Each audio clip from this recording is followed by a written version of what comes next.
Catholic Daily Mass Readings, May 26, 2025. Memorial of Saint Philip Neri, Priest. A reading from the Acts of the Apostles. We set sail from Troas, making a straight run for Samothrace, and on the next day to Neapolis, and from there to Philippi, a leading city in that district of Macedonia and a Roman colony. We spent some time in that city. On the Sabbath, we went outside the city gate along the river, where we thought there would be a place of prayer. We sat and spoke with the women who had gathered there. One of them, a woman named Lydia, a dealer in purple cloth from the city of Thyatira, a worshipper of God, listened, and the Lord opened her heart to pay attention to what Paul was saying. After she and her household had been baptized, she offered us an invitation. If you consider me a believer in the Lord, come and stay at my home. And she prevailed on us. The word of the Lord. Thanks be to God. Responsorial Psalm. Let our response be, the Lord takes delight in his people.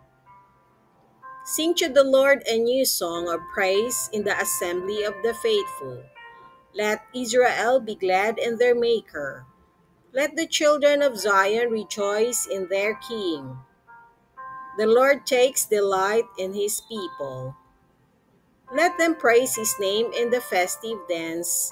Let them sing praise to him with timbrel and harp.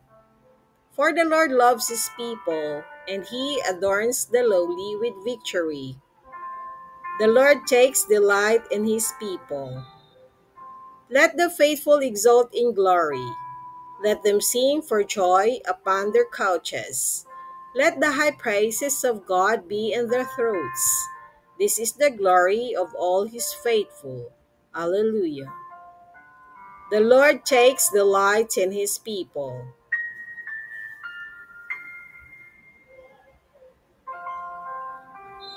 A reading from the Holy Gospel according to St. John. Jesus said to his disciples, when the Advocate comes whom I will send you from the Father, the Spirit of truth who proceeds from the Father, he will testify to me. And you also testify because you have been with me from the beginning. I have told you this so that you may not fall away. They will expel you from the synagogues. In fact, the hour is coming when everyone who kills you will think he is offering worship to God. They will always do this because they have known either the Father or me. I have told you this so that when the hour comes, you may remember that I told you. The Gospel of the Lord. Praise to you, Lord Jesus Christ.